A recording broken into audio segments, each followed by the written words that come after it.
പുതിയൊരു വീഡിയോയിലേക്ക് സ്വാഗതം. നാളത്തെ അവധി പറയുന്നതിന് മുന്നേ ചാനൽ സബ്സ്ക്രൈബ് ചെയ്യാനും വീഡിയോ ഇഷ്ടപ്പെട്ടാൽ ലൈക്ക് ചെയ്യാനും ഷെയർ ചെയ്യാനും മറക്കരുത്. സംസ്ഥാനത്ത് അടുത്ത 5 ദിവസം മഴയ്ക്ക് സാധ്യതയെന്ന് കേന്ദ്ര കാലാവസ്ഥാ വകുപ്പിന്റെ പ്രവചനം.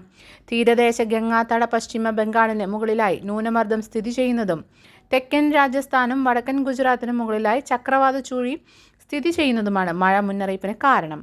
ഇന്നും നാളെയും, അതായത് ജൂൺ 30, ജൂൺ 1 ശക്തമായ മഴയ്ക്കുള്ള അലേർട്ടില്ല. അതേസമയം ജൂലൈ 2 മുതൽ 4 വരെ ഒറ്റപ്പെട്ട ശക്തമായ മഴയ്ക്ക് സാധ്യതയുള്ള വിവിധ ജില്ലകളിലെ കാലാവസ്ഥാ വകുപ്പ് യെല്ലോ അലർട്ട് പ്രഖ്യാപിച്ചു. ജൂലൈ 2 കണ്ണൂർ കാസർഗോഡ് ജില്ലയിലും ജൂലൈ 3 കോഴിക്കോട് കണ്ണൂർ കാസർഗോഡ് ജില്ലയിലും ജൂലൈ 4 കണ്ണൂർ കാസർഗോഡ് ജില്ലയിലുമാണ് യെല്ലോ അലർട്ട് പ്രഖ്യാപിച്ചിരിക്കുന്നത്.